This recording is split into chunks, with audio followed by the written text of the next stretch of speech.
Bonjour, nous sommes le 3 juin 2022 avec une météo qui sent très bonne puisque en fait il fait très bon. Il fait très bon depuis quelques jours et je dirais même quelques mois.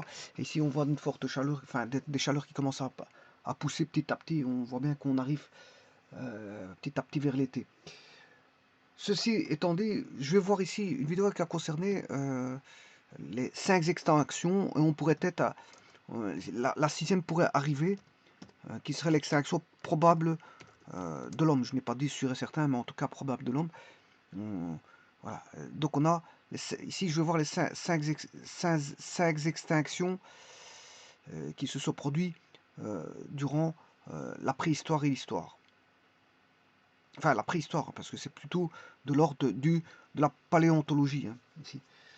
Alors, oui, à propos de paléontologie, euh, qu'est-ce que c'est que la paléontologie? Parce que c'est vrai que ici, parler des extinctions, c'est de parler voilà, de certaines périodes de l'histoire.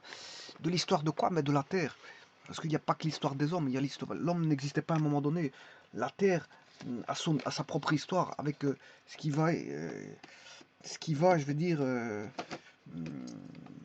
habiter la Terre. Parce que la Terre n'est rien d'autre qu'un gros, voilà, un gros habitat de différentes espèces, genres, qui vont, on va dire, coloniser des espaces de la Terre. La Terre constitue voilà, des ensembles spatiaux où on aura ce qu'on appelle euh, des climats en fonction voilà, euh, de régions et qui feront qu'on aura des écosystèmes de ce fait.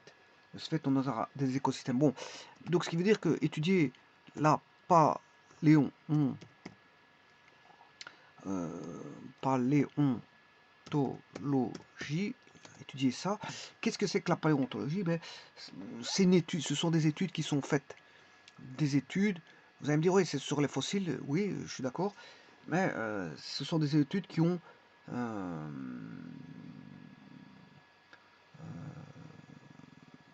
on va dire, ils étudient les fossiles, euh, les êtres,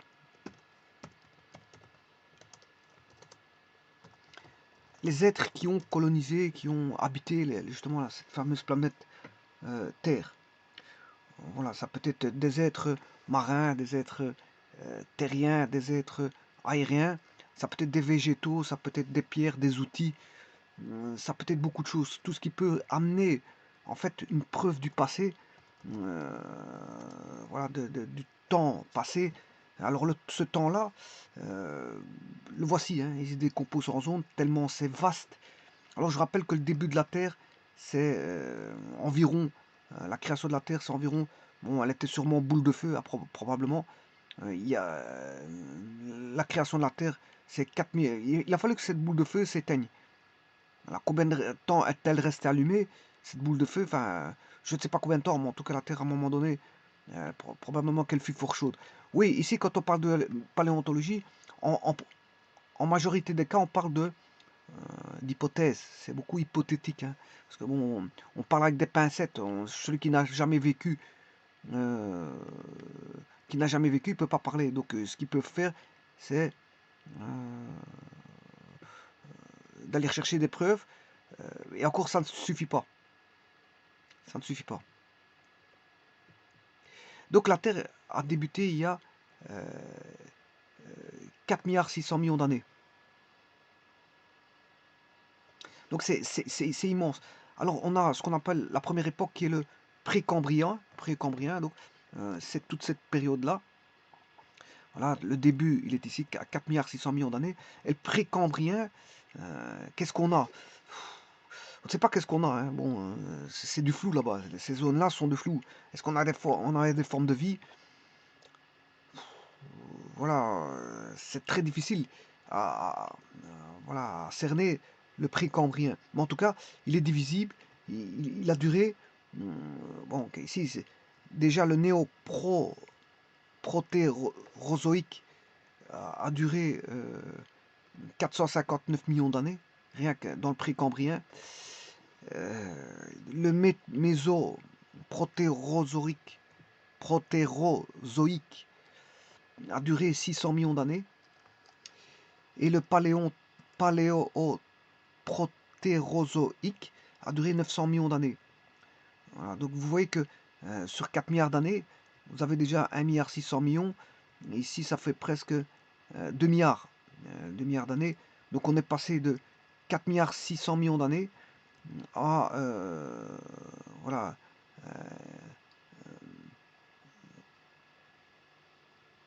voilà, il y a quand même quelques milliards d'années qui sont passés, d'autant plus qu'ici, il y a encore l'ADN et l'archéen, où on a 2,1 milliards d'années. Hein.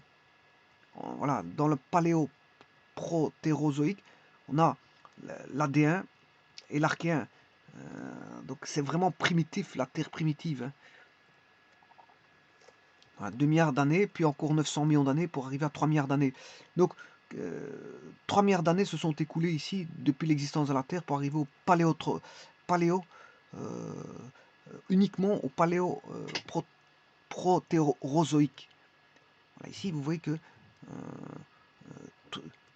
ici, on a 2 milliards d'années qui se sont écoulées, ici 900 millions d'années, ça fait 3 milliards d'années. 3 milliards d'années, alors que la Terre a débuté il y a 4 milliards, 600 millions d'années. Voilà, donc là, il y a déjà 3 milliards d'années qui sont passées. Là. Rien que pour le paléoprotérozoïque. Ensuite, 600 millions d'années se passent encore pour être au mésoprotérozoïque qui se décompose en sténien, actésien, calimien, bien sûr.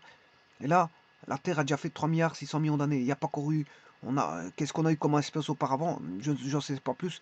Mais en tout cas, c'est la Terre primitive, ça. C'est la Terre vraiment primitive. Et puis, il se passe encore 459 millions d'années. Et là, on a 4 milliards d'années qui se sont écoulées.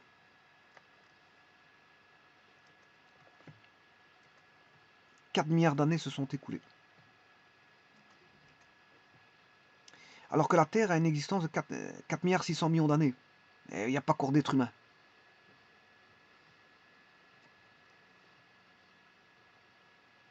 Alors, encore une fois, je ne vais pas me répéter par rapport aux autres vidéos qui ont été établies auparavant. C'est que je veux dire, la Terre ne compte pas. Hein. La Terre ne compte pas le temps. Celui qui a une image du temps, c'est l'être humain. Mais sinon, c'est intemporel. Hein. Bon, quand 4 milliards d'années, c'est rien de tout pour une planète parce qu'elle compte pas. C'est le temps, il fait tout simplement sa formation, ce qui va naître dans ces territoires. La Terre ne compte pas ce temps-là. Le temps se passe dans l'éternité. Elle se soucie peu du temps. Qu'est-ce que c'est que 4 milliards d'années pour la Terre? Bon, c'est rien de tout. Parce qu'elle ne compte pas, elle compte pas. Elle fait ses affaires en milliards d'années. Par contre, l'être humain, lui, compte. Hein. Un être humain, il compte. D'autant plus que sa vie ne dépasse pas les 120 ans au maximum. Elle ne dépasse pas les 120 ans. Donc, qu'est-ce que c'est que 120 ans sur 4 milliards d'années? C'est rien du tout. D'autant pas sur la création de l'univers. Donc c'est encore pire. Donc 120 ans, quelqu'un qui passe, qui a la chance de vivre jusque 120 ans, ben, je veux dire, c'est rien du tout. C'est rien du tout, c'est une goutte, c'est même pas une goutte d'eau dans l'univers. Tellement le temps de l'univers est éternel dans le sens où ça se mesure en des milliards, des milliards, des milliards, des milliards, des milliards d'années. Voilà, on n'en sait pas plus par rapport à tout ce qui se passe dans l'univers, même si beaucoup de choses sont dites hypothétiquement, notamment avec des calculs. Mais voilà, tout reste à prouver parce que tant qu'on n'a pas vu, on comprendra pas. Voilà. Et donc ici, c'est pareil pour la paléontologie. Bon, c'est l'étude donc des êtres qui ont vécu donc à la surface du globe avant les temps actuels, les temps présents, ce qu'on appelle avant le présent, AP. AP, c'est avant le présent. Voilà. Et donc, dans la paléontologie, c'est comme dans les divers domaines, on a des sous-domaines. Si vous prenez par exemple la physique, vous pouvez étudier dans la physique la mécanique, vous pouvez étudier des cours d'électricité, puisque ça fait partie de cours de... Enfin, la physique, dans physique, vous pouvez étudier la mécanique, vous pouvez étudier l'électricité, vous pouvez beaucoup étudier voilà, les ondes. Donc, et comme les mathématiques, c'est aussi un petit peu des branches. Hein. Vous avez les branches des statistiques, de la combinatoire, de la géométrie. Ici, c'est pas la même chose en paléontologie, mais on peut étudier ce qu'on appelle la paléo-botanique. On peut étudier la paléo-zoologie. On peut étudier la palino, euh, palino, palinologie. Et on peut étudier la paléochimie. Alors, donc il existe différents domaines où on peut étudier, je veux dire, bon, des outils, des végétaux, des mollusques, voilà, des animaux, des pollens, voilà, des éléments chimiques voilà, du passé. Par exemple, la paléobotanique, ben, ça va étudier les végétaux disparus. La paléozoologie, ça va étudier les animaux disparus. La palynologie, ça va étudier l'étude des pollens. Et bien sûr des spores, hein, des spores et pollens. La paléochimie, ça va étudier l'étude des fossiles chimiques, avec toutes les traces organiques que ça va laisser dans les sédiments. Bien sûr, les organismes laissés dans les sédiments par des organismes bien sûr disparus. Hein. Et de cette manière-là, on essaie de reconstituer des molécules spécifiques à tel type de fossile. Alors on essaie d'approcher une limite qui est celle du réalisme, au travers bien sûr des études informatiques. L'étude informatique va essayer de cerner, par exemple si vous allez prendre un squelette, de cerner comment était le vivant en son temps-là, par rapport à un dessin. On va dessiner, je veux dire, par rapport au squelette, on va essayer de former voilà, sa peau, sa forme. On essaiera d'approcher au plus le réel, sans être, je veux dire, s'assurer que c'était comme ça à 100%, parce qu'il y a toujours, bon, je veux dire, ces erreurs, voilà, ces degrés d'erreur que l'on peut faire quand on fait une reconstitution. La reconstitution n'est pas la véracité. Voilà, la véracité, voilà, il faut l'avoir vécu pour comprendre la véracité, avoir tous les éléments à 100%, je veux dire, véridiques. Hein. Tant qu'on n'a pas vécu ça, on n'a pas observé, on n'a pas vu de son propre chef, voilà, une situation, mais on ne peut pas dire que, je veux dire, le restant, ça reste, je veux dire, de la reconstitution avec, bien sûr, des petites erreurs qui vont apparaître et ça ne va pas refléter à 100% la réalité. Donc on va essayer d'approcher la réalité sans avoir la réalité. C'est pour ça que je vous dis qu'ici, tout est à prendre avec des pincettes dans les fameuses 5 extinctions voilà, des genres, ou si vous voulez des espèces. Alors, la première des choses qui me vient à l'esprit, c'est de énumérer quelles pourraient être les causes d'extinction en général, sans parler de paléontologie. Qu'est-ce qui pourrait, je veux dire, faire en sorte qu'on ait des extinctions? Bon, je vous rappelle qu'une extinction n'est pas à 100%. On peut avoir des extinctions à X% ou à 100%. Voilà, par exemple, les dinosaures, ils ont disparu. Quoi qu'ils ont, voilà, certains animaux se sont adaptés pour devenir d'autres types d'animaux, voilà, mais certains animaux ont disparu à 100%. D'autres se sont réadaptés et se sont transformés. Alors, il peut y avoir une extinction à 100%, donc soit à X%, soit à 100%. Là, tout disparaît. Généralement, les extinctions, elles se font à X%. Voilà. C'est vrai qu'il y a eu des extinctions à 100%, mais voilà. Alors, qu'est-ce qui pourrait faire des extinctions de genre? Bien, ce qui me vient à l'esprit en premier, ce sont des volcans. Pourquoi les volcans? Vous allez me dire, ouais, mais les volcans, il n'y en a pas beaucoup. Sur Terre, il y a le Vésuve, l'Etna, le Stromboli, déjà en Italie. Mais à part ça, je veux dire, bah, bien sûr, on en a dans quelques coins du monde. Mais c'est pas ça que vous allez me dire, bon, qui va provoquer quelque chose d'important. Maintenant, on ne connaît pas l'écosystème d'antan. Les écosystèmes d'antan, peut-être que c'était rempli de trous avec beaucoup de volcans, j'en sais pas plus. C'est pour ça que je dis que je prends tout avec des pincettes ici. Tout est, je veux dire, relativisé. Alors, bien sûr, on avait différents écosystèmes. Hein. Tout comme maintenant, on a des écosystèmes, différents écosystèmes. Un climat n'est pas l'autre, une forêt n'est pas l'autre, un lieu aride n'est pas l'autre. Voilà, on a des écosystèmes. Il y a le degré d'humidité qui joue, la température. Bon, et en plus de ça, comme c'était la formation de la Terre, Ben, il n'y a pas que les températures, hein. D'ailleurs, je vais en parler après, tant que j'y suis. Pour l'instant, je parle de volcan, et je dirais qu'un volcan, de deux choses l'une. Soit on a une coulée, les volcans, dans les écosystèmes, soit on peut avoir des coulées. Et ces coulées, qu'est-ce qu'ils vont faire? Ben, s'il y a des lacs, etc., des cours d'eau, etc., qui font qu'on a une certaine, un écosystème avec une faune et une flore, une vie marine, ben, s'il y a tellement de lave, eh ben, ça va, voilà, euh, ça va tuer la flore, la faune et la flore de l'écosystème. Ça, c'est sûr et certain. Mais il n'y a pas que les coulées, il y a aussi les fumées. Parce que les fumées, ça va engendrer une dérégulation. S'il y a trop de fumée, qu'est-ce qui va se passer? Ben, les rayonnements solaires ne vont plus arriver euh, au sol. Donc, les fumées et les coulées sont une des causes de...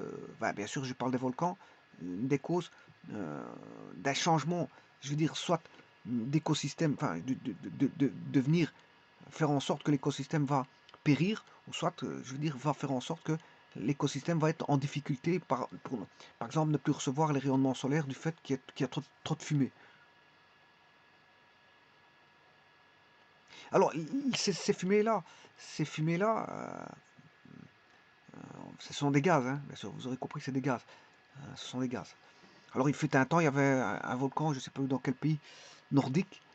Les avions ne pouvaient plus passer parce que justement, il était en éruption. Et donc, il faisait tellement de fumée que les avions étaient bloqués dans toute l'Europe. Voilà, donc ça, faut savoir que ça peut arriver. Alors, voilà, donc on peut avoir un volcan, enfin, les volcans peuvent créer, je veux dire, des régulations d'écosystèmes, voire euh, voilà, de périssements totaux de faune et de flore par rapport à un écosystème donné.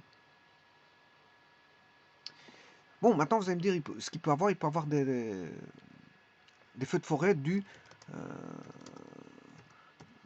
si c'est au passé, bon, par l'être humain, hein, l'être humain peut faire des feux de forêt, ça c'est maintenant, parce que il y en a qui fument des cigarettes, ils jettent des mégots, ils risquent de faire un feu de forêt. Il y a des gens qui, au travers des personnes qui veulent prendre des champs, donc ils, ils coupent les forêts, ils font une déforestation, et ça vient déséquilibrer voilà, le cycle du carbone, etc. etc. Alors, il y a ceux qui veulent faire de l'agriculture. Donc l'agriculture, bon, ils vont venir prendre des forêts pour couper les arbres et voilà, créer de l'agriculture. Il y a la déforestation pour l'agriculture, déforestation pour construire des habitations, déforestation pour utiliser le bois en lui-même. Donc voilà, et les guerres aussi font, on sait qu'on fait des déforestation pour voir l'ennemi, hein, pour voir l'ennemi qui se cache dans les bois. L'ennemi, pour éviter qu'il se cache dans les bois, voilà, on fait, on brûle les forêts pour ne pas, pour voir l'ennemi voilà, dans les forêts. Donc les feux de forêt, dû à l'être humain, bon, l'être humain, je veux dire, il fait un barbecue, il va créer un petit feu, puis il va devenir un grand feu, et voilà. Donc l'être humain est le principal responsable, mais vous allez me dire auparavant qui était le responsable. Mais c'était, on va dire, bon, une coulée de lave près d'un bois, euh, vous aurez compris qu'il y a un feu de forêt. Maintenant, si vous avez, il y a comment ça, les éclairs pouvaient créer des feux de forêt. Et donc là, la faune et la flore, quand il y a un feu de forêt, bon, elle ne sait pas résister parce que l'habitat des animaux sauvages, j'ai pas des domestiques, mais sauvages, parce que les animaux domestiques, ils sont domestiqués, ils se retrouvent dans des ranchs ou des fermes, voire voilà, dans des poulaillers, etc. Ça, c'est domestiqué. Mais voilà, les animaux sauvages, leur lieu euh, de vie, c'est la forêt, la savane. Voilà, c'est des écosystèmes bien précis. Voilà. Et donc, euh, voilà, si les feux de forêt peuvent venir des éclairs. Et donc, les animaux sauvages, bon, la faune et la flore, dû à ces feux de forêt, peuvent disparaître. Alors, qu'est-ce qui peut faire disparaître des êtres? Ben, des êtres vivants? Ce sont les virus et les bactéries, hein. Bon, bactéries. Alors je vous rappelle que logiquement, les premiers êtres vivants, c'était des unicellulaires, qui étaient des protozoaires, hein. Donc c'était les premiers êtres vivants. Ça a commencé par là, donc on leur doit. Bien sûr, ils ont été maternés pour pouvoir vivre, parce que pouvoir vivre dans un environnement, il faut être materné, bien sûr par la création, parce que si la création ne lui donne pas les éléments nécessaires pour vivre, il n'y a pas de vie, hein. Parce que tout est, bien sûr, ici, on va comprendre que derrière tout ça se cache une création euh, avec un créateur et des créatures. Et donc, le créateur de la création va faire en sorte que les, ce qu'on appelle les, tout ce qui va être créé va être materné au départ. Parce que bon, si on met des unicellulaires dans un milieu de vie, si on le materne pas en lui donnant à manger, en donnant un espace vivable, c'est-à-dire un pH de l'eau avec voilà, tous les paramètres doivent être, je veux dire, au top pour pouvoir faire vivre le protozoaire, hein. Voilà, si je prends par exemple euh, les hommes sauvages, s'il viendra manger des animaux avec des virus et bactéries, bon, il y aurait plus d'êtres vivants sur Terre. Donc il faut se poser la question comment ça se fait que tout ça, ça a été fait d'une certaine façon. C'est parce que le créateur a bien fait les choses au niveau, voilà, de la chimie et de la composition de tout ce qu'il fallait. Bien sûr, la chimie de la Terre a été créée au fur et à mesure. Alors, ce qui est important ici dans les créations, il y a la création, oui, mais après la création, il y a les cycles, hein. Voilà, tout c'est le coup de magie à donner, et puis après la baguette magique, une fois que la baguette magique est faite, puis c'est tout des cycles. On a le cycle du carbone, cycle de l'azote, cycle de l'eau, cycle des gaz à effet de serre, c'est-à-dire on a CO2, H2O, NO2, voilà, et le méthane qui est le CH4. Bon, il faut une proportion des gaz. Bon, et là, on a tout ce qui est cyclique qui se fait. Et alors, le problème, c'est que les extinctions d'animaux peuvent être cycliques, hein. Alors, quand je dis cyclique, enfin, quand je dis animaux, c'est extinction, voilà, de la faune et la flore, ça peut être cyclique. C'est-à-dire que après une extinction, on peut avoir une apparition, hein. Donc, s'il y a une extinction, une apparition ou une adaptation, donc on peut avoir une extinction, une apparition d'une nouvelle espèce, un nouveau genre, après une disparition d'un autre genre. Alors, apparition,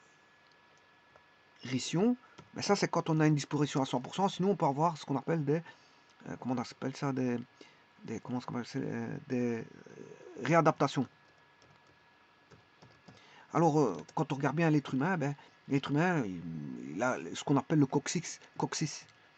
Le coccyx, ben, c'est une partie de queue. Alors il y a certaines parties comme voilà vous allez me dire qui servent à rien, notamment dans les coccyx. Je sais pas si on écrit ça comme ça, coccyx. Je ne sais pas plus. Voilà, qui se trouve.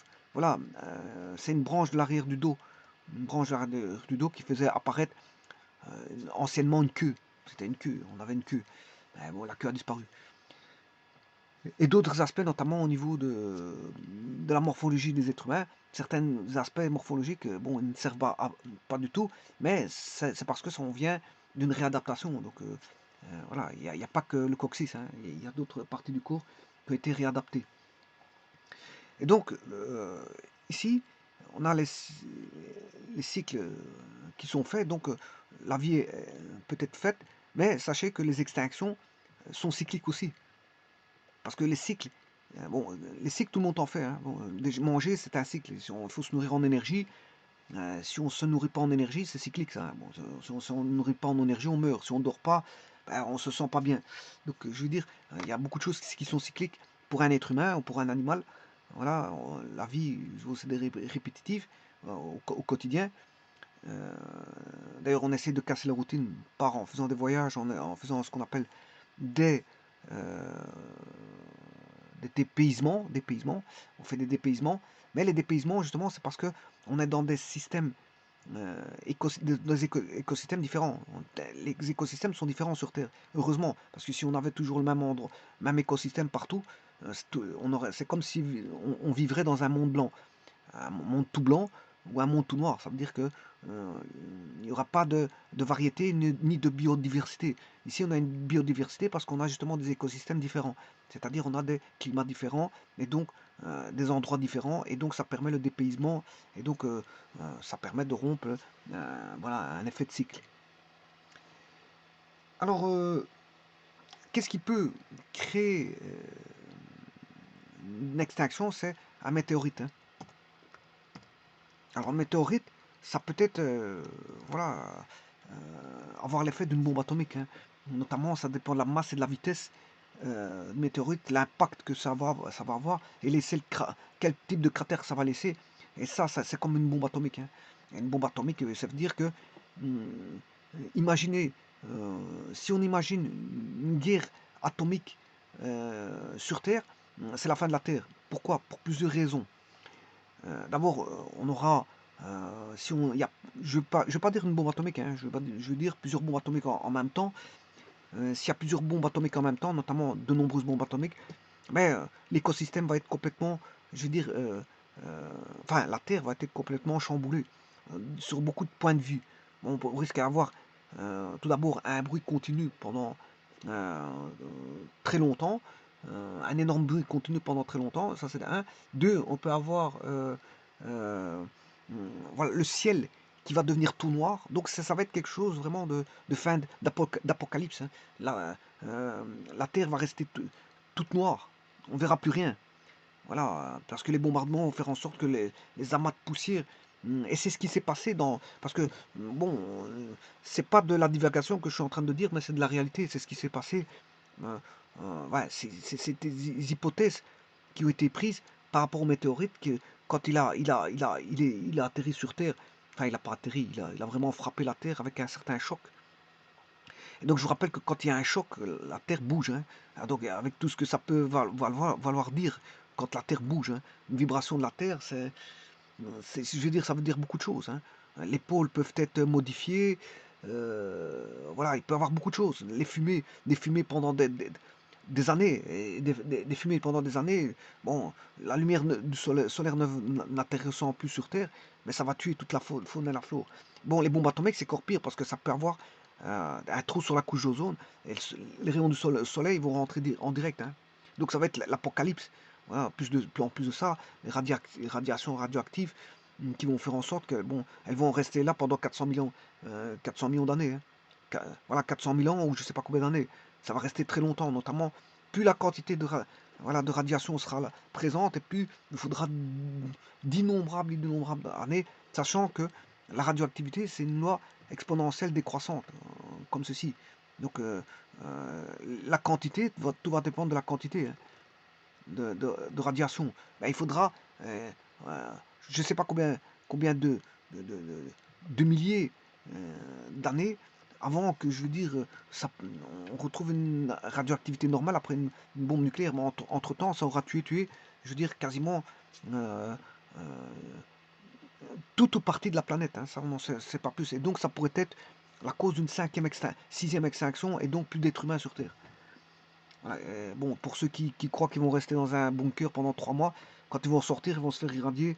Voilà, ils verront un environnement tout, voilà, tout refermé, tout noir, avec des radiations, et ça sera invivable. Les eaux seront contaminées et il ne pourra rien produire. Parce que tout ce qu'il va manger sera contaminé, et il va dépérir de par la radioactivité. Donc, aller se cacher dans un bunker et croire que les autres vont mourir, que lui va rester, il va rester seul sur Terre, et il finira par mourir, je veux dire, de faim. Voilà, et de soif aussi, parce qu'il ne trouvera pas la nourriture.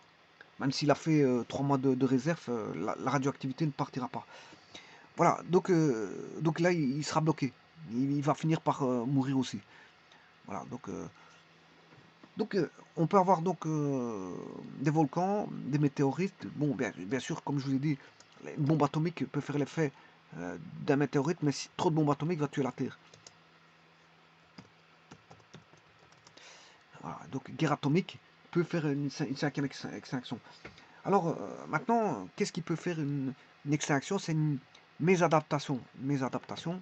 Je ne sais pas si on dit ça comme ça, mais mésadaptation.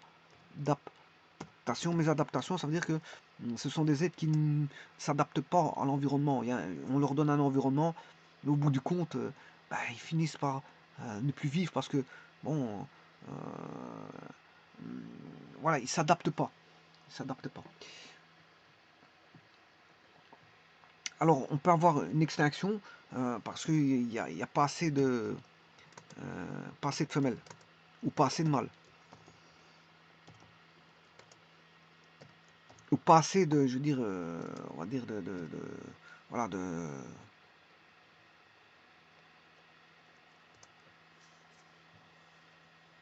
rencontres entre mâles et femelles. C'est-à-dire,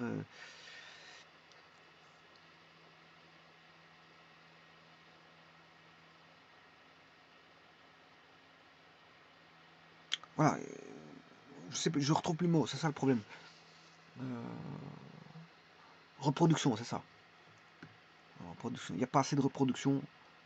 Soit il n'y a pas assez de femelles, soit il n'y a pas assez de mâles, soit il n'y a pas de reproduction, pas assez de reproduction, qui fait que, bon, là on comprend que peut avoir une extinction. Bon, maintenant, il y a aussi la nourriture. Hein. Si il n'y a pas assez de nourriture, on peut comprendre que dans un environnement, alors pas assez de nourriture, pourquoi? Parce qu'il y a un changement climatique. Hein. Pas un changement climatique, un changement voilà, de l'écosystème au travers des volcans qui ont fait que on a plein de fumée, donc le soleil n'arrive plus. Donc, on va dire, la photosynthèse ne se fait plus correctement. Voilà, tout se passe l'écosystème est changeant. Le fait d'avoir un écosystème changeant fait que on a une disparition d'espèces. Donc, nourriture manquante pour une raison ou une autre. Hein. Pour une raison ou une autre. Les raisons sont multiples. Hein. Les raisons sont multiples. Alors peut-être lié à voilà, l'aspect climatique ou autre. Alors justement, qu'est-ce qui peut faire une extinction? C'est bien sûr c'est l'aspect climatique. L'aspect climatique, ça peut être. Alors l'aspect climatique, c'est des changements climatiques radicaux. Alors sur des millions d'années, on a retrouvé des glaciations. Hein. Il y a eu plusieurs glaciations. Et chaque fois qu'il y a une glaciation, bon, s'il y a une faible glaciation, ce qui se passe, c'est que les niveaux, il y a les animaux marins, ceux qui sont en marin. Alors, il faut savoir ce qui existait comme animaux préhistoriques, enfin, animaux auparavant. Voilà, qu'est-ce qui existait comme animaux auparavant dans l'eau. Alors, on n'en sait pas plus, parce que, à mon avis, on devait avoir dans certaines eaux différents étages où vivaient différentes espèces. Et à mon avis, bon, tout se passait dans l'eau. Ceux qui étaient peut-être en surface mangeaient ceux du troisième étage. Voilà, ils descendaient au troisième étage pour aller chercher sa nourriture. Voilà. Alors quand il y a une glaciation, bah, s'il y en a une faible, qu'est-ce qui va glacer? C'est uniquement la surface. La surface. Donc les animaux de surface vont disparaître. Et ceux du bas, des étages en dessous, vont continuer à vivre. Parce que maintenant, si la glaciation est trop forte, bah, ça va redescendre encore un peu plus bas. Et donc là, qu'est-ce qui va se passer? Ben là, c'est un certain niveau, on ne va plus retrouver sur plusieurs étages des animaux de plusieurs étages. Hein. Ça va de soi.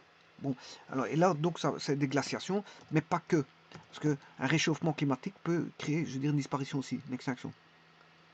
Réchauffement climatique.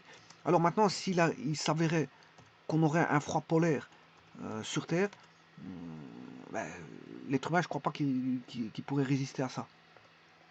Je ne crois pas qu'il pourrait résister à un froid polaire. Notamment un réchauffement aussi très aride. On ne pourrait pas, voilà, si la Terre viendra à subir des températures euh, de 100 degrés, ben, pour le corps ne saurait pas résister à 100 degrés. Hein. Le corps ne pourrait pas résister à 100 degrés. Donc, vous comprendrez que il y a voilà, des limites physiologiques qui permettent, je veux dire, au corps de vivre. Et justement, la création a permis ça.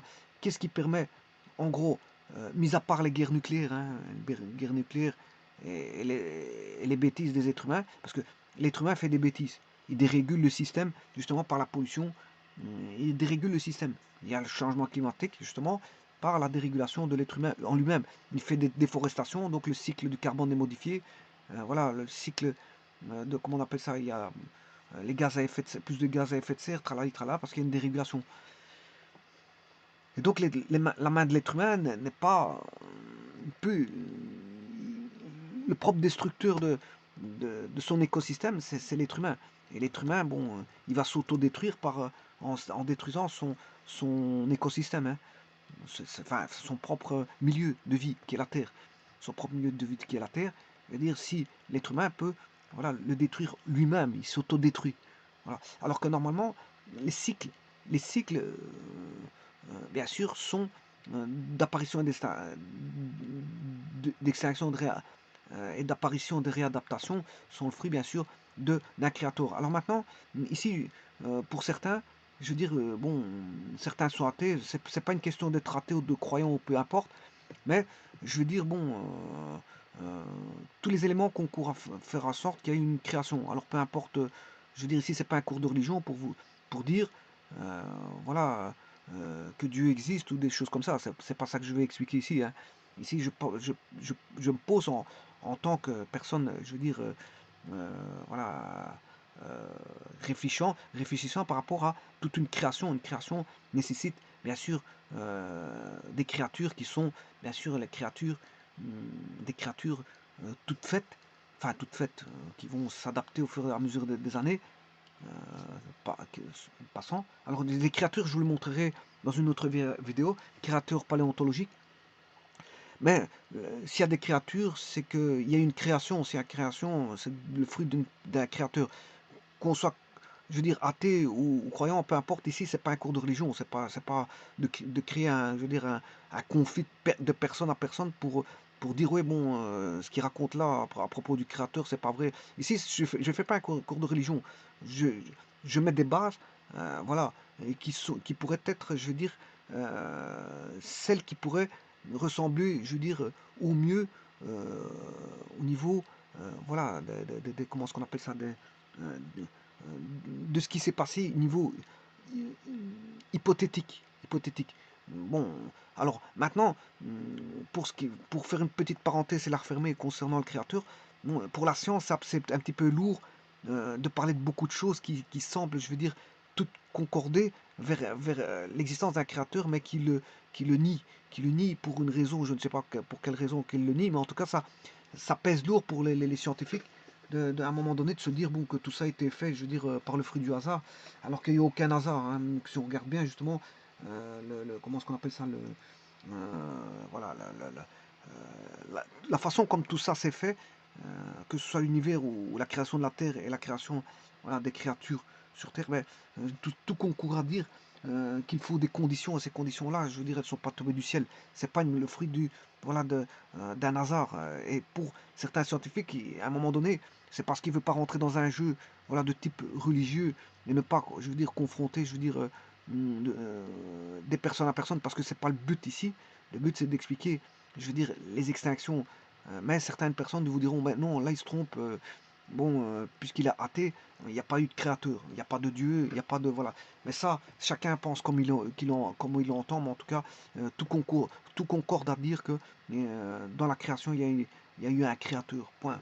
Je veux dire, hum, ça se discute dans des cours de religion, celui qui croit, celui qui n'y croit pas, il n'y croit pas. Chacun, je veux dire, peut avoir sa philosophie. Mais là, cette vidéo aussi n'est pas, voilà, de parler euh, hum, voilà, euh, de l'existence d'un dieu ou autre. Voilà, comme ça, bon, je mets un arrose sur tous ceux qui pourraient se dire, bon, une fois qu'il a vu le mot créateur, bon, lui, il en fait ce qu'on appelle, voilà, euh, des boutons, et il pourrait quitter cette vidéo aussi. Bon, les personnes font ce qu'ils veulent, et s'ils ont envie de regarder, ils regardent. S'ils n'ont pas envie de regarder la vidéo, ils ne la regardent pas. Mais en tout cas, tout concorde à dire qu'on a un créateur, que les scientifiques font semblant, bon, de se dire qu'il n'y en a pas, mais en fait, tout concorde à dire qu'il y a eu quelque chose, voilà, une chimie, une alchimie qui a fait qu'il y a une création à un moment donné, avec des cycles qui se sont lancés, qui a fait que, voilà, tout ça paraît, je veux dire, d'une logique limpide, et qui fait que, alors que tout a été créé. Alors, ceci étant dit, bon, c'est pour éviter tout conflit avec des personnes qui pourraient se dire, bon, ouais, mais Dieu n'existe pas, ou tralala, tralala. Bon, là n'est pas la question. J'explique ce qui pourrait euh, se produire. Je veux dire, qu'est-ce qui aurait pu créer, je veux dire, des extinctions. Donc, les questions philosophiques ici n'ont pas lieu d'être, même si j'ai parlé d'un créateur. Bon, voilà. Donc ici, ce que je vous disais, qu'est-ce qui peut faire en sorte qu'on peut avoir une extinction? Ben, ce sont les changements de la composition des gaz, euh, bien sûr, de la Terre, environnant la Terre. Alors, pourquoi je ne dis pas de l'atmosphère? Parce que l'atmosphère n'a pas toujours été là. Elle a dû être créée, l'atmosphère. Donc, c'est pour ça que je dis composition des gaz. Je ne veux pas parler d'atmosphère. Donc, ici, changement des composition des gaz environnant la Terre.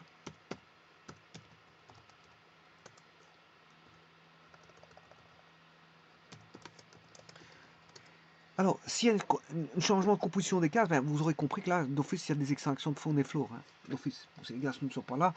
Ici, nous, l'être humain, pour vivre, il a besoin d'une atmosphère, c'est-à-dire de l'air. Parce qu'il respire de l'oxygène qui est comme la nourriture, de l'énergie. Voilà, l'aspect énergétique est là. Donc, l'énergie, il va le rechercher où? L'être humain est un être vivant qui est autotrophe, donc il est obligé d'aller chercher voilà, son énergie euh, sous forme bien sûr de carbone, d'oxygène et d'hydrogène, notamment surtout de carbone. Hein, surtout de carbone, il va aller le chercher dans l'alimentation extérieure. Il ne produit pas, voilà, il produit pas de carbone, il ne produit pas d'oxygène. Donc la nourriture, bien sûr, vous avez compris que c'est quoi? C'est les glucides, lipides, les glucides, les lipides, bien sûr, les sels minéraux, les oligo-éléments,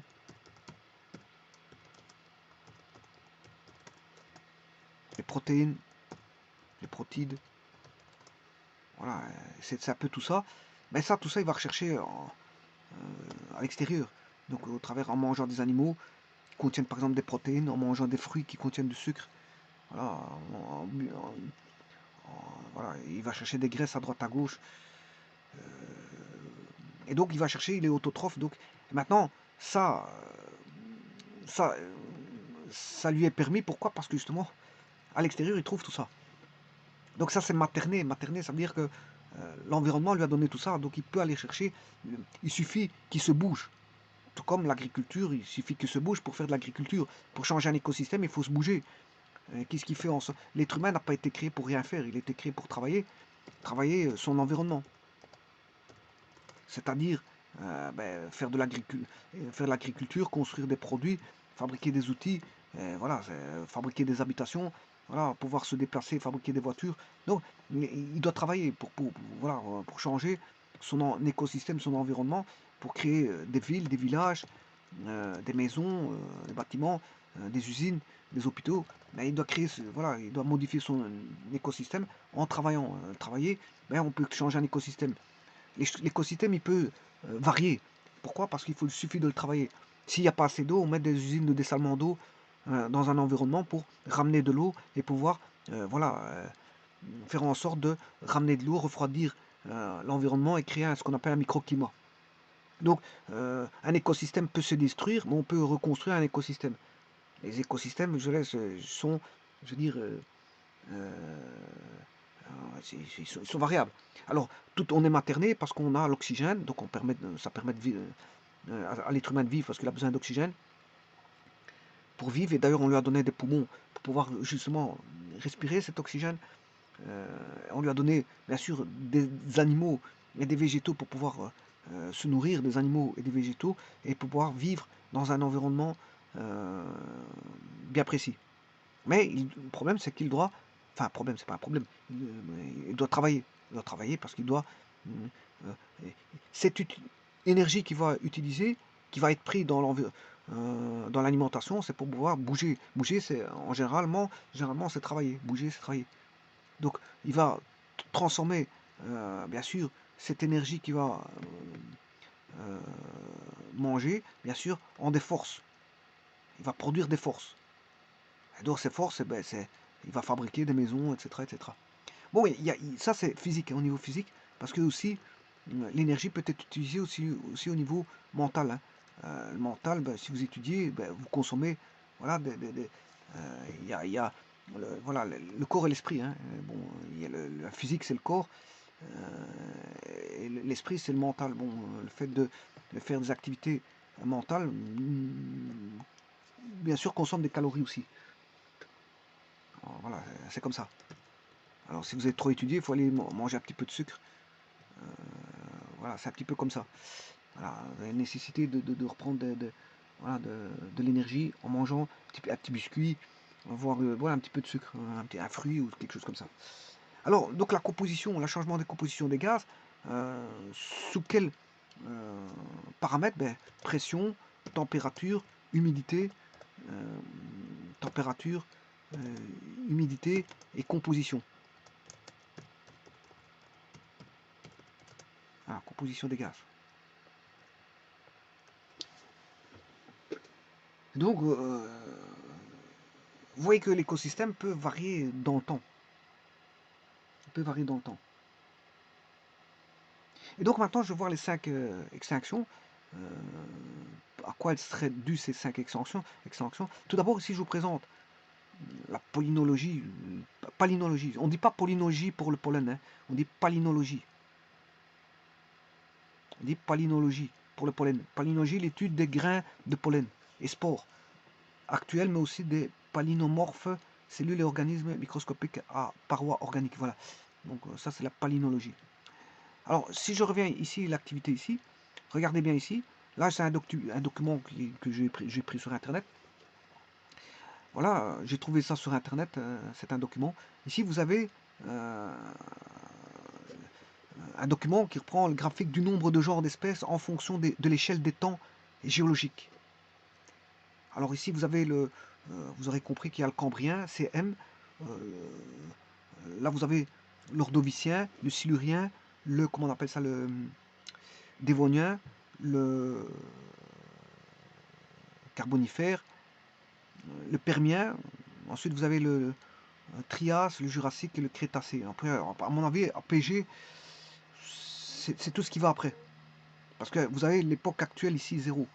Alors l'époque actuelle, c'est pas 0 avant Jésus-Christ. Pourquoi? Parce que pour aller de 0 avant Jésus-Christ à 2022, à l'époque, à la date d'aujourd'hui, 3 juin 2022, depuis Jésus-Christ, ça fait 2022 ans, c'est-à-dire environ 2000 ans. 2000 ans, c'est quoi par rapport à ces millions d'années? Ici, il parle en millions d'années, hein. Donc, si je décale le 0 de Jésus-Christ au présent, qui est aujourd'hui, ben, 2000 ans, c'est rien du tout par rapport à ces millions d'années. 500 millions d'années, 400 millions d'années, 300 millions d'années, 200 millions d'années, 100 millions d'années. Voilà. Alors, je vous rappelle, encore une fois, que le précambrien, il a duré, comme je l'ai dit, 4 milliards d'années, hein. Voilà, ici, vous voyez 4 milliards, pour arriver au néoprotérozoïque, c'est 4 milliards d'années. Et puis commence le cambrien, qui est dans la phanérozoïque. Alors tout ça, j'ai vu dans une vidéo, hein. Après le précambrien, on a le phanérozoïque jusqu'à nos jours, hein. Donc phanérozoïque, c'est le primaire. C'est le primaire. Alors primaire, les divisions cambrien, ordovicien, silurien, dévonien, carbonifère et permien. Ça, c'est le primaire qu'on appelle paléozoïque. Ensuite, on a le secondaire qui est le trias jurassique crétacé, qui est le mésozoïque.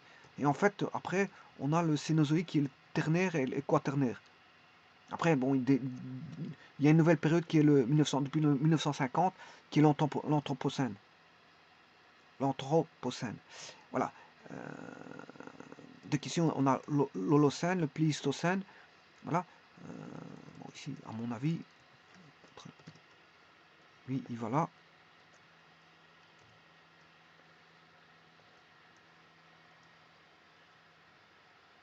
Voilà. C'est une nouvelle période, Anthropocène. Alors, on a le ternaire et quaternaire, c'est le Cénozoïque. Alors, vous voyez que ici, il y a 4 milliards 600 millions d'années. Ici, 4 milliards 600.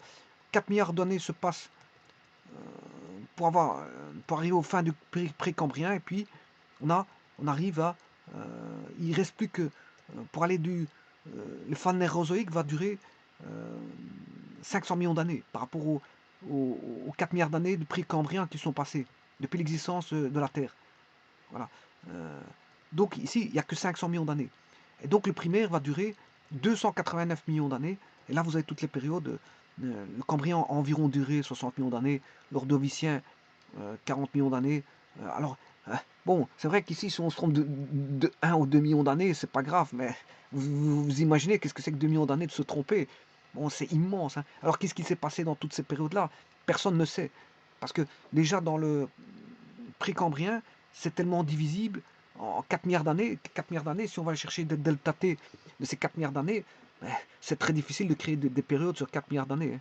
Alors on a divisé ici en 200 millions d'années, 200 millions d'années, 200 millions d'années. Ici, le statérien, 200 millions d'années, rosirien, 250 millions d'années, triacien, 250. Bon, rien que le sidérien, il fait 200 millions d'années. 200 millions d'années, alors qu'ici on n'a que 2022 par rapport à Jésus-Christ. Donc imaginez, vous voyez, voilà, voilà c'est fameux. Alors vous voyez que le primaire, comment il a duré 289 millions d'années, le secondaire 186 millions d'années, autant dire rien du tout par rapport au précambrien. Parce que le précambrien, il a duré 4 milliards d'années. Hein. Là, il n'y a que 289 millions d'années pour le primaire. Et là, 186 millions d'années. Ensuite, 63,5 millions d'années pour le ternaire. Et on est à 2,4 millions d'années pour le quaternaire. Donc autant dire que celui-là, 2,4 millions d'années, c'est rien du tout par rapport aux autres. Donc ici, il y a tous des êtres qui se sont créés au Cambrien, Ordovicien, Silurien, Dévonien, Carbonifère et Permien. Alors, quand je dis qu'est-ce qui s'est créé, bien sûr de la faune et de la flore, les végétaux, parce que, bon, pour créer les premiers végétaux, ils ne sont pas venus tout seuls. Hein. Voilà, il a fallu créer les premiers végétaux. Alors, les premières eaux, comment elles sont venues? Bon, on peut discuter, parce que si la boule de terre était feu, si la terre était une boule de feu, comment est venue l'eau, à mon avis? C'est les gaz qui se sont condensés, qui ont donné, il a plu pendant des heures et des heures. Hein. Alors certains disent que le premier être serait venu d'une comète. Les premiers êtres unicellulaires seraient venus d'une comète et seraient tombés sur Terre et auraient apporté. Pourquoi pas? Parce que ici, s'il y a eu comment est-ce qu'on appelle ça, comment est-ce qu'on appelle ça, des chocs dus à des comètes, on peut se dire peut-être qu'elle a apporté voilà, des êtres spécifiques, on ne sait pas, j'en sais pas plus. Voilà, tout ça c'est avec des pincettes. Et sur chaque période qui sont des millions d'années, il y a eu sûrement des choses qu'on ne sait pas. Voilà, donc c'est pour ça que c'est la paléontologie qui étudie ça en allant chercher bien sûr dans des côtes terrestres, voilà, des sédiments, et donc des animaux qui seraient fossilisés. Et donc à partir de là, se dire, bon, aussi, prédire un petit peu leur existence et leur forme et comment était leur milieu de vie.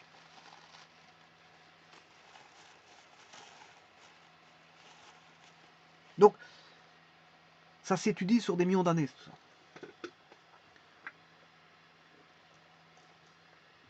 Donc, je reviens ici. Donc, on voit les extinctions de genre.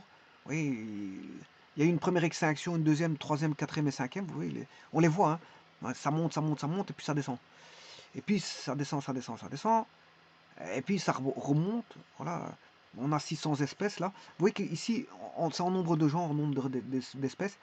Donc la première, c'était, vous voyez, il y a une crise à l'Ordovicien. Ensuite, on a une crise au Dévonien. Voilà, la deuxième, le 2, la flèche rouge, 2, c'est au Dévonien. Hein. Puis ça diminue, ça diminue, ça diminue. Et puis après, on a encore une crise, là, ça remonte, il n'y a pas de problème. Et puis ça redescend, mais ça, c'est au Permotrias, c'est entre le Permien et le Trias. Donc c'est voilà, le Permotrias. Ensuite, ça augmente un petit peu, ça redescend un tout petit peu. Et là, quand ça redescend, c'est le 4, c'est le entre le Trias et le Jurassique. Voilà. Et puis ça monte, ça monte, ça monte, ça monte.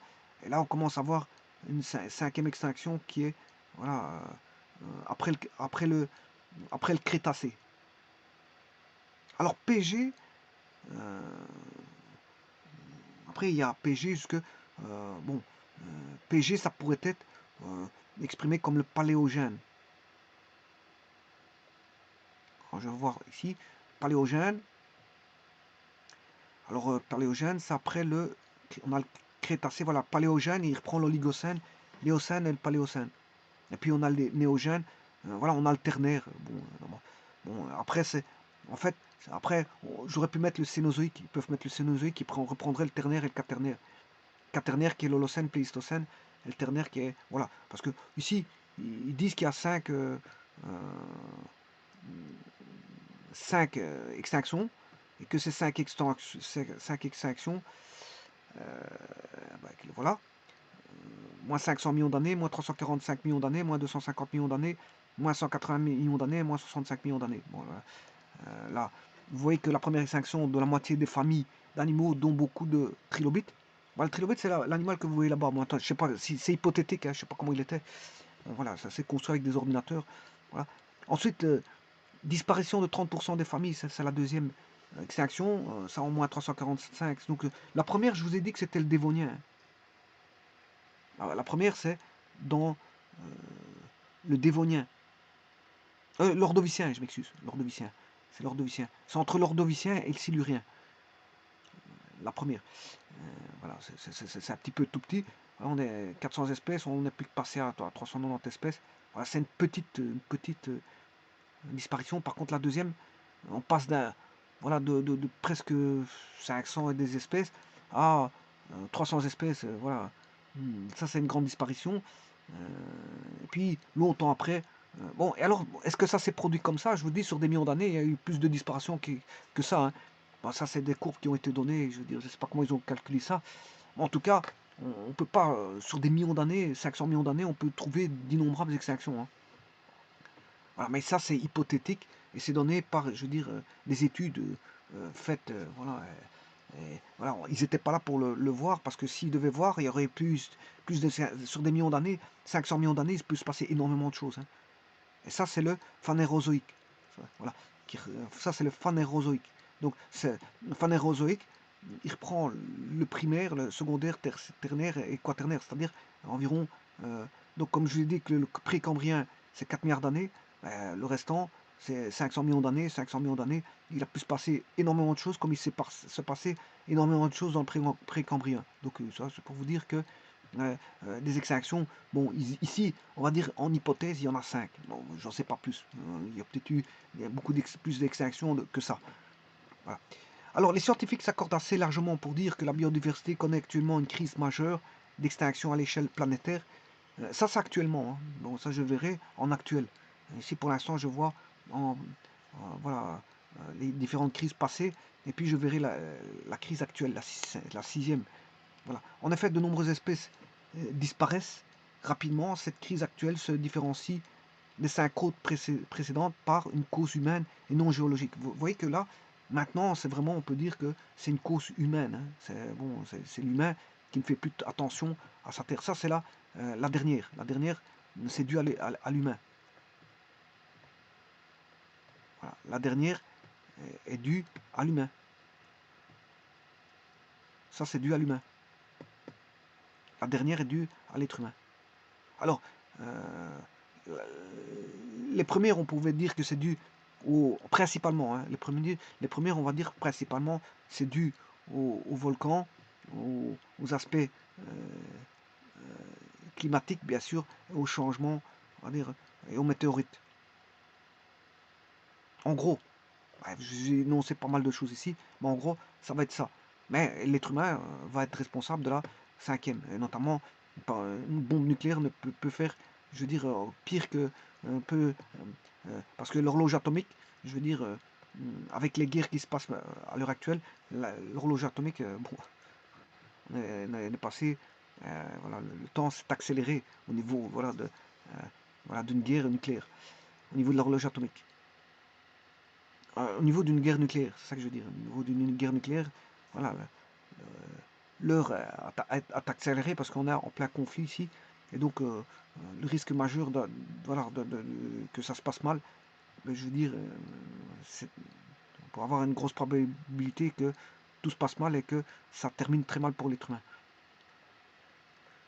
Bon, donc ici, ce que je voulais dire, c'est que, bon, on a des causes qui sont du géologiques, hein, géologiques.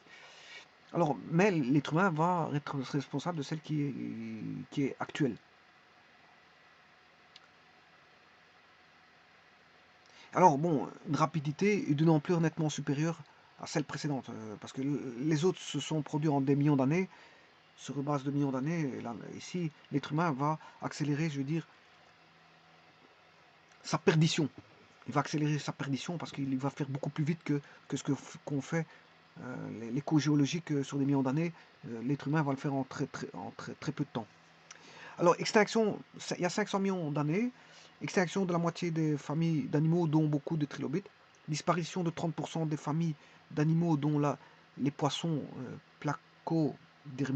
placodermes, la plus grande extinction massive que la Terre ait connue, plus de 95% des espèces marines disparaissent. Ça, c'est à moins 250, à 250, voilà, il y a 250 millions d'années. Voilà. Ça, c'est la troisième. La quatrième extinction, de nombreux reptiles et mollusques marins disparaissent. Et puis, disparition des dinosaures et de nombreuses espèces marines. Ça, c'est dans le Crétacé, moins 65. Voilà. Alors ici, ils vous disent qu'il y a 65 millions d'années, une météorite géante de 10 km de diamètre a heurté la Terre à une vitesse supérieure à 10 km par seconde. Elle a creusé un cratère de 200 km de diamètre. Il se situe dans le golfe du Mexique. L'énergie libérée lors de l'impact est estimée à 10 000 fois celle de toutes les bombes nucléaires dont on dispose aujourd'hui. Ce choc a pulvérisé des tonnes de roches et projeté dans la haute atmosphère une telle quantité de poussière que le ciel a dû s'assombrir pendant plusieurs années. Voilà, c'est ce que je vous parlais avec les fumées, les poussières, etc. Alors, c'est plusieurs années d'assombrissement de la Terre, donc le rayonnement solaire n'arrive plus. Alors, les trappes du Décan. Cette carte de l'Inde montre qu'une zone appelée Traps, dans la province du Décan, il s'agit de gigantesques empilements de basalte sur plus de 2400 mètres d'épaisseur et couvrant une superficie à la France. Ils se sont formés il y a 65 millions d'années. Donc vous aurez compris que là,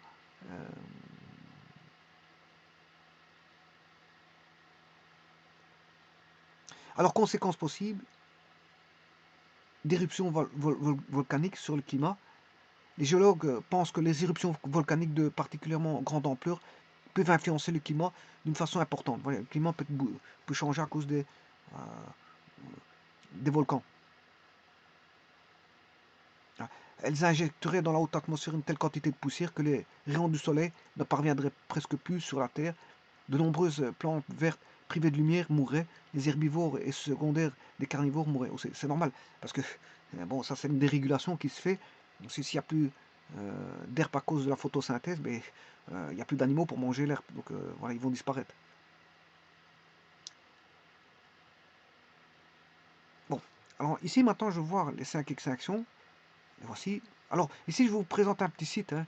Je vais vous présenter ici un petit site avant de voir les 5 extensions à toute vitesse. On a un site qui s'appelle fossiliraptor.be, échelle site, échelle et site, voilà, .htm. Là, bon, ça vous explique pas mal de choses au niveau de la chronologie. Voilà, voilà, vous avez le Phanérozoïque qui va du Cambrien jusqu'ici. Il va au Néogène. Bon, alors je vous rappelle, le Néogène, encore une fois, il faut avoir cette carte devant soi. Le Néogène, c'est dans le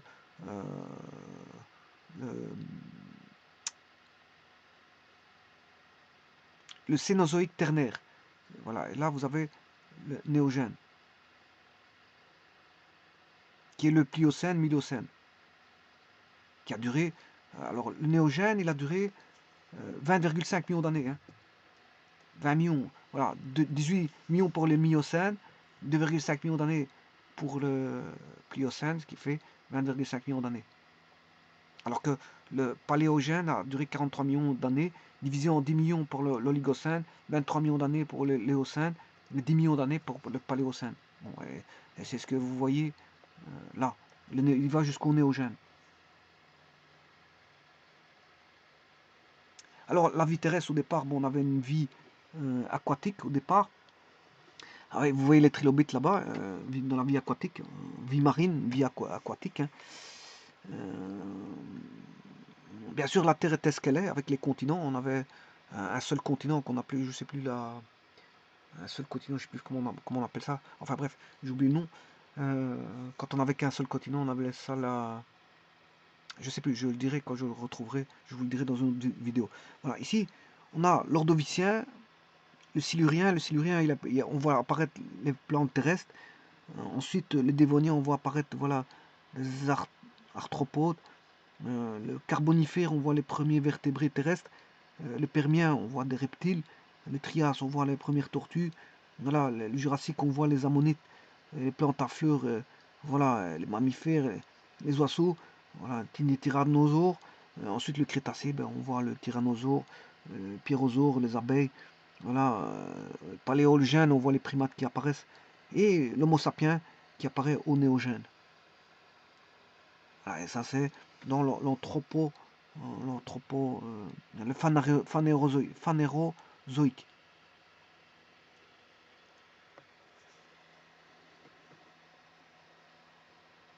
Alors, vous voyez là-bas le Précambrien, hein, qui a duré de 4,6 milliards d'années à 543. Voilà, là, il y a les 4 milliards d'années qui se passent dans le Précambrien. Et là-bas, vous voyez qu'on voit les premiers prokaryotes. Les premiers prokaryotes à 3,5 milliards d'années. On trouve à 2,5 milliards d'années le premier eucaryote. Alors, eucaryote, c'est le premier eucaryote, bien sûr, qui était, on va dire, pas comme celui de maintenant. Hein. Vous aurez compris qu'il n'est pas comme celui de maintenant. Alors, eucaryote, bien sûr, c'est un noyau. C'est le plus complexe à noyau. Alors que le premier prokaryote, c'est, prokaryote, il n'y a pas de noyau. Alors, les premiers protozoaires, c'était les unicellulaires. Hein. Voilà. Alors, les prokaryotes, la première cellule à noyau n'était pas celle que l'on a maintenant. Vous aurez compris que c'était un noyau qui était, comment est-ce qu'on appelle ça, moins complexe que celui qu'on a maintenant. Ça, c'est de 1 et de 2. Il n'était pas, dire, tout à fait formé comme celui qu'on retrouve maintenant. On va dire que c'était un brouillon par rapport à ce qui se passe maintenant. Voilà, et c'était un brouillon. Voilà, ensuite vous avez le paléozoïque et le mésozoïque et cénozoïque. Alors paléozoïque, bien sûr, je vous ai dit qu'il reprend de 543 millions d'années. Et la fin le cénozoïque, c'est jusqu'à nos jours. Hein. C'est jusqu'à nos jours, parce que c'est le ternaire et quaternaire. C'est le ternaire et quaternaire, c'est jusqu'à nos jours.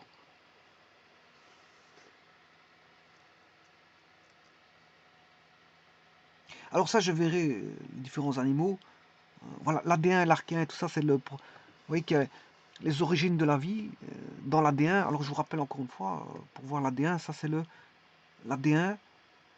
Voyez, ici vous avez l'ADN, l'archéen en voilà, comment est-ce qu'on appelle ça, précambrien, voilà, jusqu'au néoprotéozoïque, et c'est ça qui montre. Voilà, il vous montre le précambrien. Qu'est-ce qu'il y a eu? Ben, on a retrouvé, bon, bien sûr, il faut parler du début. Voilà, du début, ils vous disent que l'origine des temps et de l'univers. Première étoile et galaxie. Là c'est 13,7 milliards d'années. Origine des temps et de l'univers. Première étoile et galaxie. Mort des étoiles massives. Là, construction des planètes. Galaxie, spirale. Et ça, c'est en milliards d'années. Hein, c'est 13,7 milliards d'années. Il y a formation du système solaire. Voilà, entre 6 milliards d'années et 4 milliards d'années. Ensuite, on retrouve, voilà, ils ont remis 0. Et là, ils ont remis une nouvelle date, 0. Alors, je ne sais pas si je peux agrandir ça.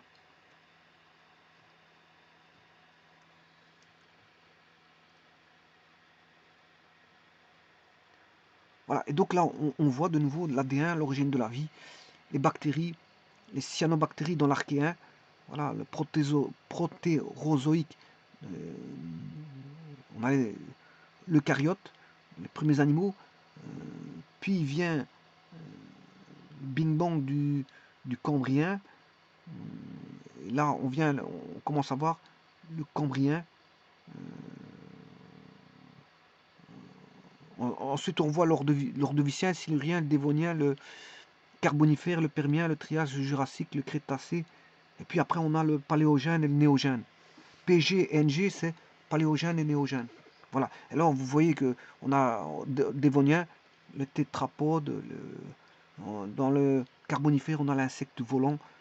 Alors tout était démesuré, je vous le dis tout de suite, c'était du gigantisme. Voilà. Les mammifères, dinosaures au Trias, les oiseaux au Jurassique, le Crétacé, les plantes à fleurs, disparition des dinosaures voilà, à la fin du Crétacé.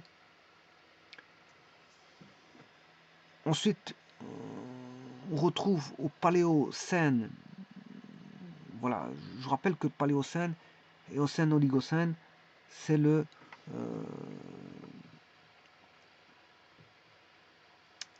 tertiaire. C'est le Cénozoïque tertiaire. Paléogène, Oligocène et Ocène paléogène, c'est le Paléocène, c'est le Paléogène qui est dans le Cénozoïque et dans le tertiaire. Donc là on a le Paléocène, on a voilà, les primates, les singes anthropoïdes, les équidés. Dans l'Éocène, on retrouve le cétacé. L'Oligocène, on retrouve l'apparition du...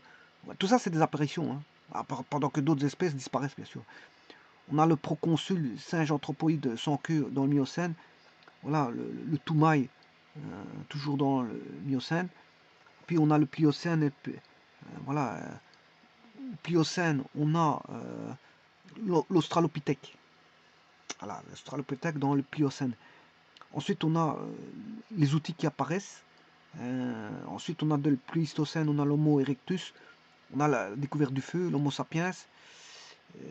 Puis on a les premières sépultures qui apparaissent il y a 50 millions d'années d'ici, dans le Pléistocène. Voilà, on retrouve l'art dans le Pléistocène, c'est-à-dire les peintures rupestres, etc., etc. Et puis le blé, l'agriculture dans l'Holocène, l'écriture, et puis à partir de l'écriture commence l'histoire, avec l'âge des pyramides, du fer, l'âge du bronze, et tralala, tralala.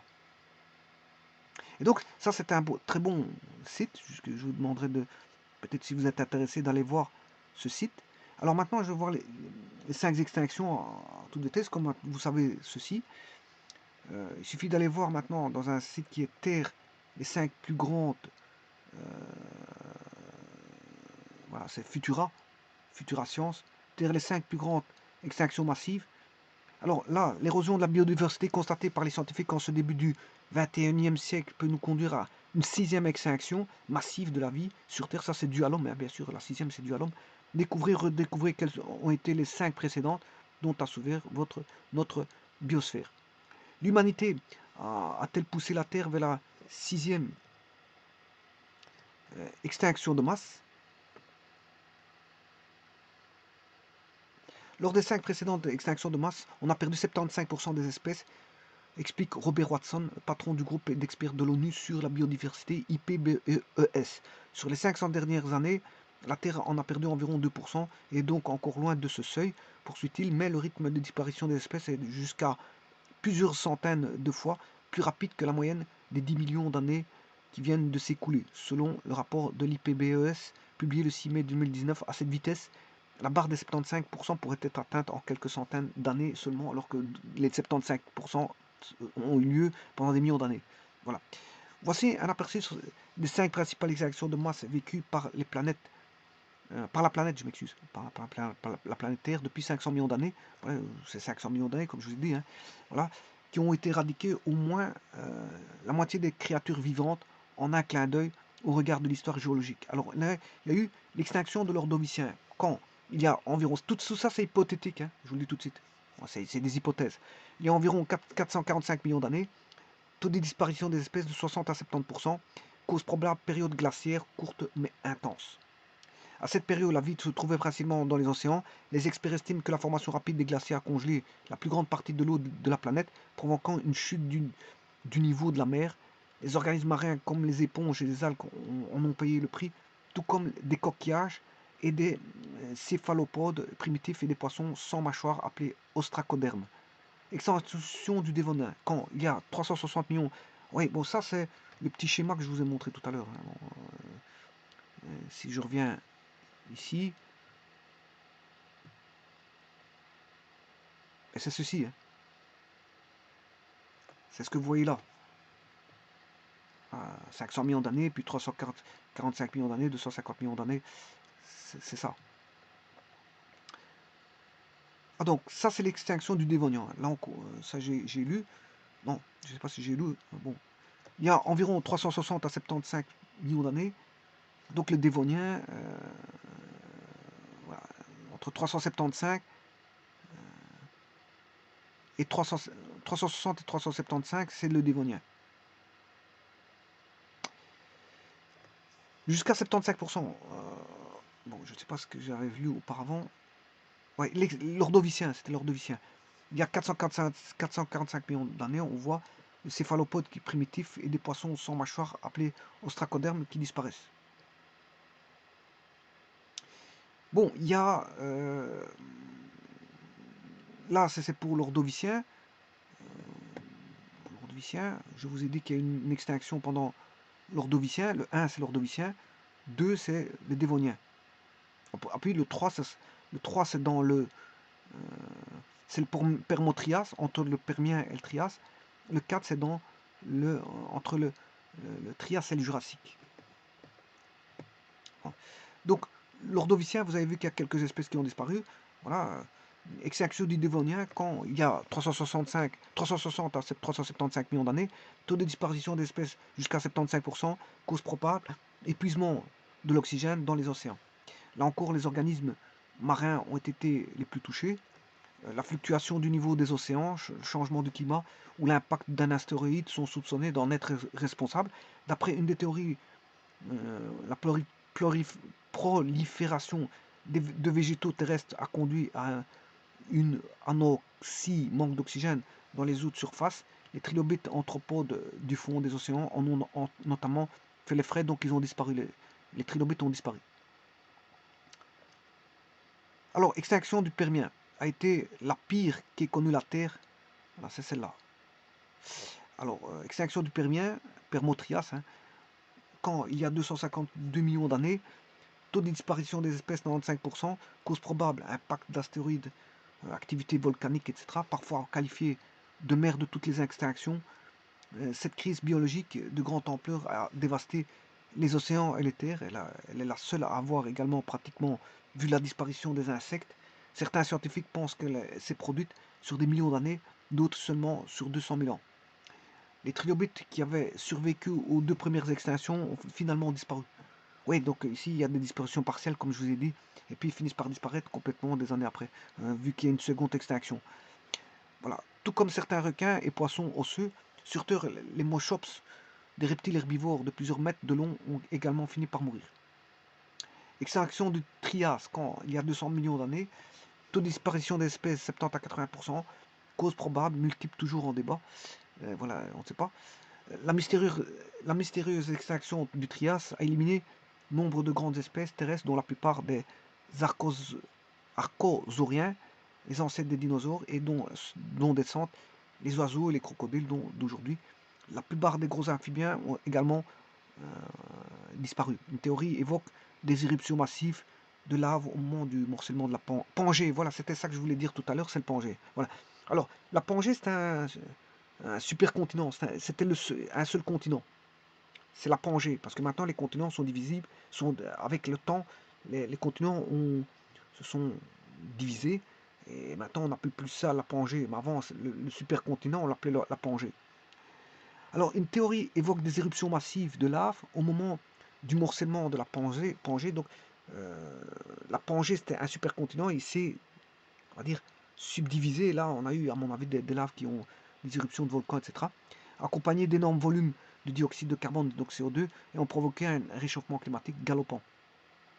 D'autres scientifiques soupçonnent des astéroïdes, mais aucun cratère n'a pour l'instant été identifié. L'extinction de Crétacé, ça c'est la 5e, quand il y a 66 millions d'années, taux de disparition des espèces 75%, cause probable l'impact d'un astéroïde. La découverte d'un immense cratère dans ce qui est aujourd'hui la péninsule mexicaine du Yucatan corrobore l'hypothèse selon laquelle l'impact d'un astéroïde est responsable de cette crise, ayant vu la disparition des dinosaures non aviaires comme les T-Rex et les Triceratops. La plupart des mammifères, des tortues, des crocodiles, des grenouilles et des oiseaux ont survécu, tout comme la vie marine, dont les requins, les étoiles de mer et les oursins. Sans les dinosaures, les mammifères ont proliféré, conduisant à la naissance de l'Homo sapiens, l'espèce responsable de la probable 6e extinction qui est nous autres. Et voilà, et ça c'est de National Geographic Encyclopédie Britannica études scientifiques. Voilà, et vous retrouvez ça sur Futura Science.